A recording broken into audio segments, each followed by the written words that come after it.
The very name McCorquodale is steeped in rich heritage.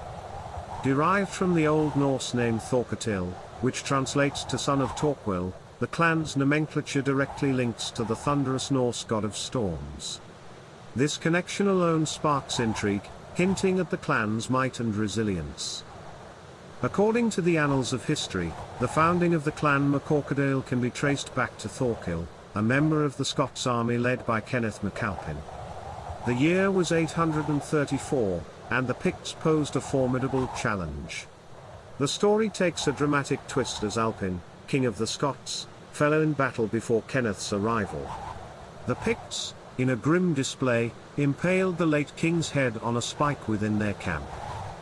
Kenneth MacAlpin, true to his word, offered a generous reward of land to anyone in his army who could recover the fallen king's head. Enter Thorkil, whose unwavering courage and determination led him to undertake this daunting task.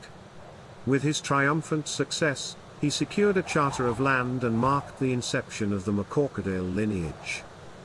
In 1434, history finds its echo when Ewan, the son of Ewan MacCorquodale, receives a grant of lands.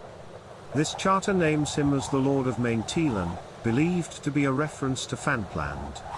This marks the rise of the MacCorquodales of Plantland, a branch that would carve its own path in the clan's storied history.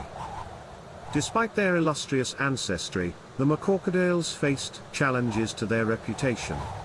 In 1612, the clan was reproached by the Privy Council for their association with Clan Gregor and labelled as notorious thieves. This moment in history adds depth to the clan's narrative, showcasing the complexities of their journey. The MacCorquodale clan's legacy endured through the centuries, with some descendants still residing in their ancestral lands as late as the 18th century. The illustrious story reaches its modern culmination with Sir Malcolm MacCorquodale, who earned the title of Lord MacCorquodale of Newton in 1971, although the title has since become extinct.